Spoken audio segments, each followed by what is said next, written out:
You have never really said what you meant, not in the situations where it would have cost you something, not when the meeting went in a direction you thought was wrong and saying so would have made you the difficult one, not when someone treated you in a way that warranted a response and you produced instead a version of understanding that you did not feel. Not in the relationship where the resentment has been accumulating for years, in the specific form of smiling at things that didn't deserve a smile, agreeing to things you didn't want, absorbing friction that was not yours to absorb because absorbing it was easier than the alternative.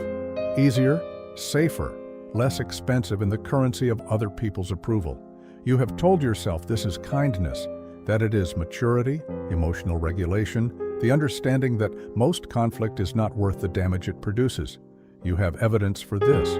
You have watched other people fight about things that didn't matter, produce wreckage for the sake of being right about something small, and you have concluded that your restraint is a form of wisdom that they lack.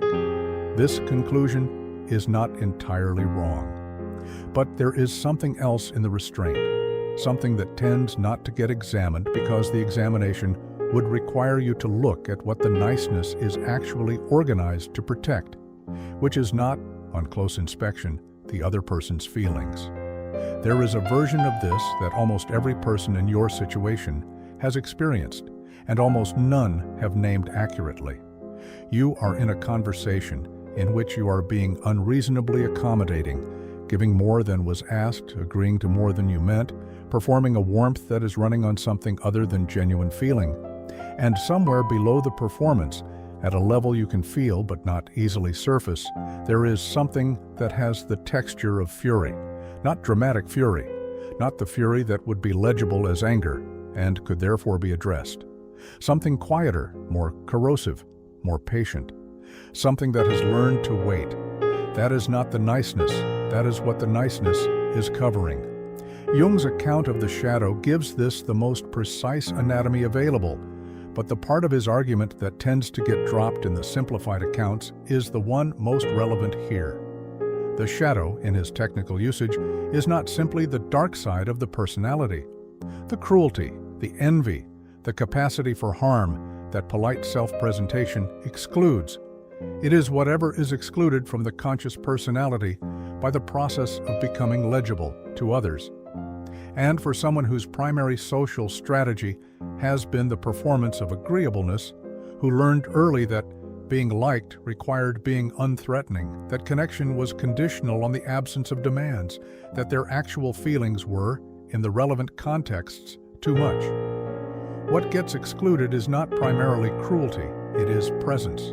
It is the full weight of what they actually think and want and feel, compressed and stored because full expression was not safe in the conditions under which the strategy was developed. The shadow content doesn't disappear in storage. Jung was insistent on this. The psyche doesn't discard. The excluded material accumulates charge, and it seeks expression through whatever channels remain available to it, through the channels the conscious personality has not sealed off, which are precisely the channels below the threshold of explicit awareness. What this means in practice: the aggression that cannot be expressed directly, the no that cannot be said, the anger that cannot be acknowledged, the demand that cannot be made, finds expression indirectly, in the lateness that is technically accidental, in the forgetting that is technically forgetfulness, in the quality of presence that is technically there but has been so completely withdrawn that its absence is felt even when its behavior is correct, in the specific way that chronic niceness over time makes the people around it feel obscurely managed rather than genuinely met, a feeling they cannot always articulate, but that is an accurate read of what is happening. The nice person believes they are giving. What they are often doing is withholding at the level where it would matter, while providing at the level where it is safe and costs them nothing real. There is a way of framing this that needs to be resisted because it is available and it is wrong. The wrong framing is that nice people are secretly mean, that beneath the accommodation is a suppressed cruelty that finally has a name, and that the appropriate response is to simply express what was previously hidden. This is the version that gets used when the insight is partial, and it tends to produce people who have traded chronic niceness for chronic aggression and called it authenticity. The more accurate framing is this. Chronic niceness is not a failure of character. It is a structural solution to a structural problem, the problem of how to exist in relationships and institutions that, at some formative point, could not tolerate the full expression of what you were. You did not choose this solution consciously. You did not one day decide that agreement would be the currency through which you purchased safety. It was more gradual than that, more ambient, more continuous. The lesson was delivered not once, but 10,000 times, in the specific texture of what was welcomed and what was not. What version of you got warmth in return, and what version of you got withdrawal or disappointment? Or the particular silence that is worse than anger, because at least anger acknowledges you as someone worth engaging. You learned. You are not broken. You adapted with considerable intelligence to conditions that required adaptation. And then the conditions changed, or should have, and the adaptation continued operating anyway, because adaptations don't decommission themselves when their conditions end. They become personality. They become what you call your temperament, your disposition, your gift for not causing problems. They become the story you tell about why you are easy to be around, which is also, on examination, the story of why you have never been fully known by anyone who knows you. Here is the specific place this becomes most visible, and where most people with this formation have least been willing to look. Think about the people you are nicest to. Not nicest in the sense of most generous with time or attention. That is a separate variable. Nicest in the sense of most consistently swallowing your actual response. Most reliably producing the version of yourself that smooths rather than disturbs. The person in your life toward whom your niceness is the most thorough, the most uninterrupted, the most demanding in terms of what it requires you to suppress. Now notice the quality of your feeling about that person. In almost every case, the thoroughness of the niceness corresponds to the depth of the accumulated grievance. This is not because the person has done anything dramatically wrong. Often they haven't, which is part of what makes the grievance so difficult to examine. It is because the suppression is so complete, so consistent, so extensive, that what has built up beneath it is not proportionate to any single identifiable injury. It is the aggregate, the total of every time the genuine response was edited before it could arrive. Every reasonable thing that was accommodated because accommodation was less expensive than the cost of not accommodating. Every small inauthenticity that felt negligible in the moment and whose cumulative weight you are now carrying in ways that determine the actual quality of every interaction you have with this person, while behaving on the surface perfectly. You think you are being kind to them. What you are often doing is something closer to the opposite. You are withholding your actual self, which means they have never had the chance to know whether a genuine relationship with you is possible. They are in a relationship with your performance of accommodation, and the performance is so skilled, so practiced, so continuous, that they cannot feel the withdrawal at the level that would allow them to name it. But they feel it, not as a specific thing, as an ambient quality of the connection, a warmth that is real and somehow not quite warm enough. The niceness is not protecting the relationship, it is preventing it. Erich Fromm spent considerable intellectual effort trying to identify the structure of genuine human encounter, which he distinguished from its common substitutes with a precision that tends to get lost when his work is summarized.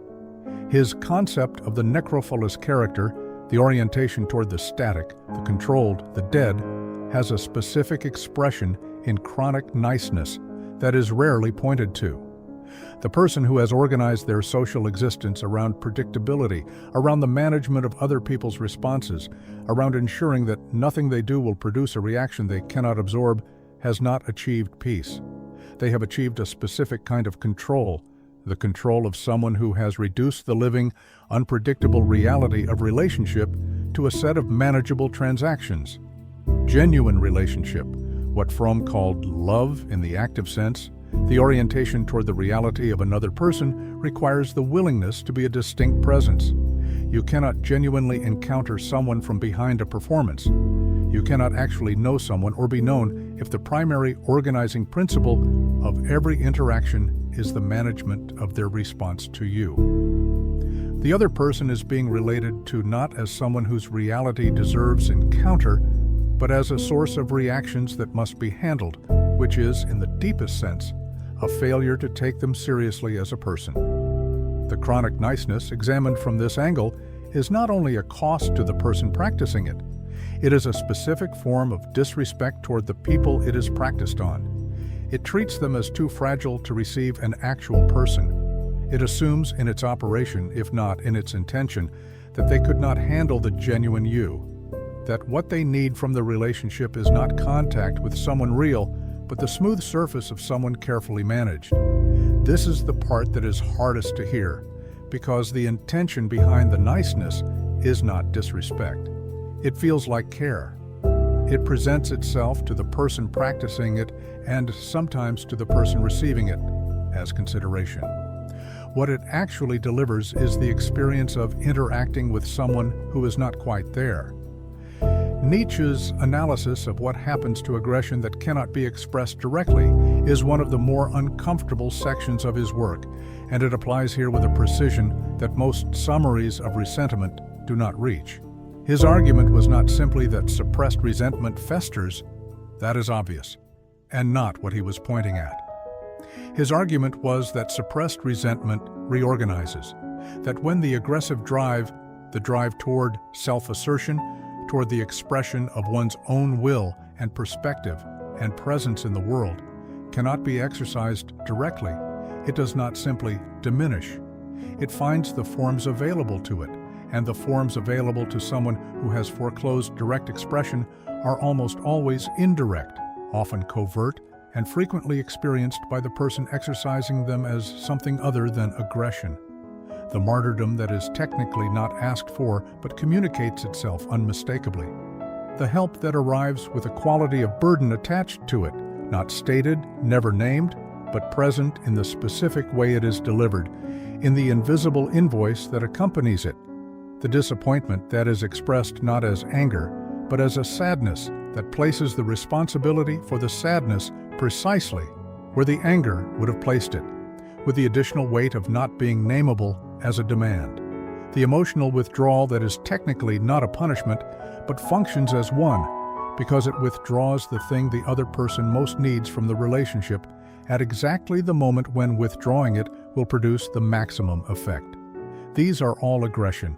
They are aggression in the forms available to someone who has decided, for reasons that were once legitimate, that direct aggression is not permitted, and they are more corrosive than the direct expression would have been because they cannot be addressed.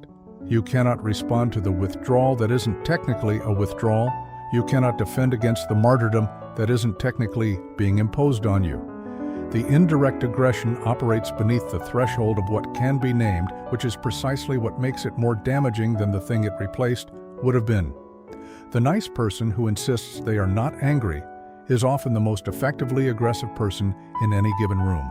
They have simply learned to exercise it in forms that do not violate their self-image. William James made an observation about habit that applies here in a direction he was not specifically addressing. His argument was that habit is the great conserving force of human behavior, that what becomes practiced becomes automatic, and what becomes automatic becomes the default response across contexts far beyond those in which the practice was established. The person who has practiced niceness, who has spent years in the continuous exercise of agreement, accommodation, and the management of their own expression in the service of social smoothness, has not simply learned a behavior. They have built a particular kind of self. The habit is now the operating system. It runs before the conscious mind has had time to consider whether running it is appropriate. The consequence of this is specific and tends to arrive as a surprise. The person who has been nice for a long time frequently loses access to what they actually feel. Not because the feelings stop occurring, they don't. The shadow accumulates regardless, but because the gap between feeling and expression has been so consistently maintained over so many interactions for so long that the process of knowing what one actually feels has become genuinely difficult. The editing happens at a level prior to consciousness. By the time the feeling arrives in any form accessible to introspection, it has already been processed through the niceness filter and converted into something compatible with the persona. What this produces is a person who, when asked what they want, by a partner trying to understand them, by a therapist asking the relevant question, by the simple circumstance of a decision that requires them to know their own preference, draws a genuine blank. Not performing uncertainty, actually uncertain. The chronic suppression has produced genuine inaccessibility. The anger has become so unfamiliar as anger that it arrives, when it arrives, as anxiety, or as a vague dissatisfaction with no nameable object, or as a tiredness that cannot be explained by the hours worked or the sleep had. This is not the fault of the people who are being accommodated. It is the accumulated cost of the accommodation, paid entirely internally, presenting as a kind of interior absence. You have been so thoroughly managing what you bring to others that you have slowly lost reliable access to what there is to bring. Here is where the complication arrives, and it is more genuine than most of what passes for complication in this territory. The prescription that seems to follow from all of this is express yourself more, say the thing, stop accommodating, learn to have conflict. The prescription is not wrong, but it tends to get implemented by people who understand the problem at the level of behavior without understanding it at the level of structure, which produces a specific failure mode. The failure mode is the person who has understood that niceness is a performance and who now performs authenticity with the same underlying structure intact. They say the thing, but the saying of it is organized around a different audience's approval. The audience that values directness, that rewards the person willing to speak uncomfortable truths. The niceness has been replaced by a different performance, more transgressive in content, but identical in its deeper organization. The continuous management of other people's responses to you, now in the register of honest rather than agreeable. What the argument actually requires is something prior to the behavior change. It requires the examination of what the behavior was for. What specific need the performance of niceness was meeting, what specific threat it was managing, what specific loss it was insuring against. Because until that is examined, the behavior change is a costume change. The structure that needed the niceness remains, and it will find new expressions compatible with whatever the new performance requires. The need the niceness was managing was almost always approval in some form, the approval that felt, in its original context, like survival. The approval of a parent whose warmth was conditional, or an institution whose belonging required compliance, or a relationship whose stability depended on one person consistently absorbing more than their share. The approval was needed then. It was genuinely needed in conditions where the alternative to securing it was something worse. The question, and this is the one that cannot be answered quickly, the one that requires sitting with more than a single conversation can produce, is whether the approval is still needed in the same way. Whether the conditions that made it necessary are still operative. Whether the self that is currently being protected by the niceness is the self that required protection, or whether that self has already, in some significant sense, outgrown the circumstances that made the strategy necessary, and has simply not yet received the information. Marcus Aurelius returned in his private notebooks to a formulation about social existence that tends to get read as advice about stoic detachment and is actually something considerably more specific. He wrote more than once in different forms that the person who adjusts themselves entirely to what others require of them has not achieved harmony. They have achieved disappearance. And the disappeared person is not, in his framework, someone who has transcended the need for recognition. They are someone who has confused the absence of conflict with the presence of integrity.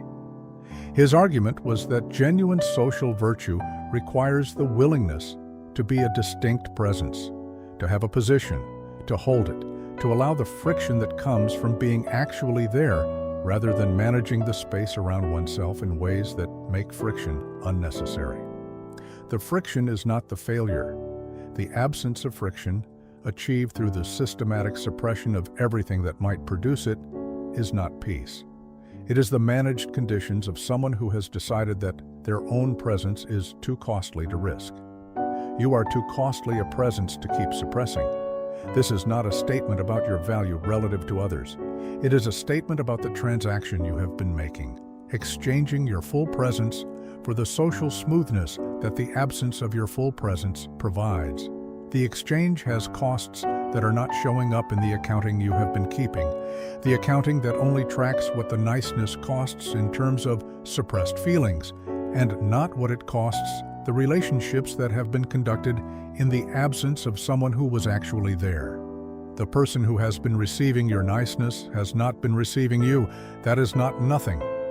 That is the central problem, not for them, but for the possibility of a life that is actually yours. Frankl's formulation of the space between stimulus and response is usually applied to the response that follows, but there is a prior application that tends to go unnoticed. The space exists before the niceness deploys, in the fraction of time between what actually arrives inside you and the performance that appears in the place where a genuine response would be. You feel the frustration. Before it can form into anything expressible, the niceness machinery converts it into accommodation. You register the unreasonable request. Before the registration can inform a response, the calculation of cost has already produced the agreement. The space in which a genuine response would occur has been so thoroughly colonized by the machinery of management that the genuine response cannot reach it in time to matter. What reclaiming that space requires is not the instruction to be more assertive. That is a behavioral prescription applied to a structural problem. What it requires is the specific and uncomfortable practice of slowing the machinery, of noticing in the moment when the conversion is happening that the conversion is happening, of remaining in the genuine feeling long enough to let it be what it is before the management begins. This will feel initially like being worse at social existence. The silence before the managed response is uncomfortable. The moment of genuine feeling before it has been converted into something acceptable is not pleasant. The people around you, accustomed to the smooth operation of the accommodation, will register the change as something wrong, as mood or difficulty, or the quality they are most likely to call not being yourself. They mean not being the managed version. The unmanaged version will feel to them initially like a problem. It may be the first real thing you have offered them. The question that the chronic niceness is organized at its deepest level to prevent you from having to answer is not about other people. It is not about conflict management or communication style or any of the frameworks that the surface-level account of this problem makes available.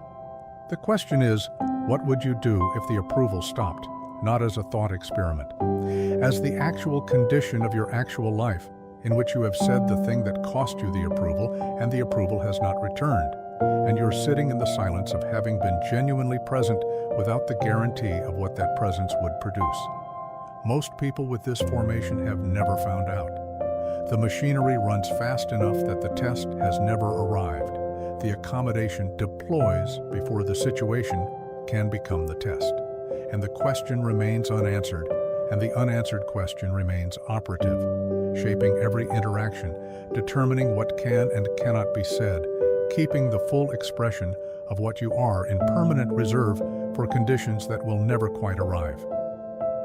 Camus's insistence on living without appeal, on remaining present to the experience of existence without requiring it to be justified by some external guarantee, has an application here that he did not develop, but that the argument implies.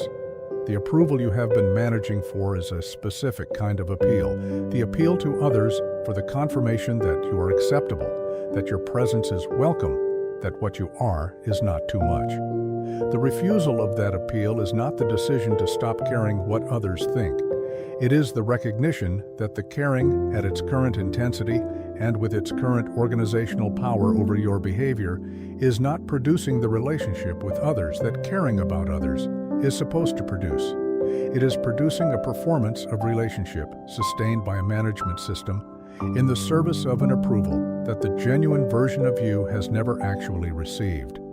Because the genuine version has never been offered. That is the thing the niceness has been preventing, not conflict, not other people's discomfort. The possibility of finding out whether, if you were actually there, you would be acceptable. Whether the self that exists beneath the management is someone who can be met. The niceness has been running on the assumption that the answer is no. That assumption has never been tested. Jung's individuating person is not someone who has successfully managed the shadow, who has disciplined the excluded content into harmlessness and can now be reliably decent. That is the persona more thoroughly maintained. Individuation is the more demanding project of actually encountering the excluded content, letting it inform the conscious personality, becoming more fully what one actually is, rather than more successfully what one has learned to perform. For the person whose shadow is organized primarily around authentic presence, around the full weight of what they think, feel, and require, the individuating move is not toward more dramatic self-expression. It is toward more honesty about the small things, the small no that is actually felt, the small disagreement that is registered rather than smoothed, the small moment in which the genuine response is allowed to arrive before the management begins. These are not dramatic. They will not feel like liberation when they happen. They will feel like small violations of the social compact that has kept you safe and somewhat miserable for years. And they will be evidence, accumulating slowly in the body's knowledge of itself, that the thing you feared, the approval withdrawing, the connection breaking, the world reorganizing itself around your refusal to accommodate, is not as total as the fear of it has been. Or sometimes it is. Sometimes the approval does withdraw. Sometimes the relationship, when actually tested by the presence of a genuine person, reveals that it was organized around the management and cannot accommodate what the management was managing. This is information. It is information that was always true and was being suppressed at considerable cost. Its arrival is painful. It is also the only basis on which a different kind of connection becomes possible, one in which you are actually there, actually present, actually at some risk of not being accepted, and therefore at some actual possibility of being genuinely known. The niceness promised safety and delivered isolation. What is on the other side of it is uncertain, which is exactly the reason the niceness was built. That uncertainty is also the only place your actual life is.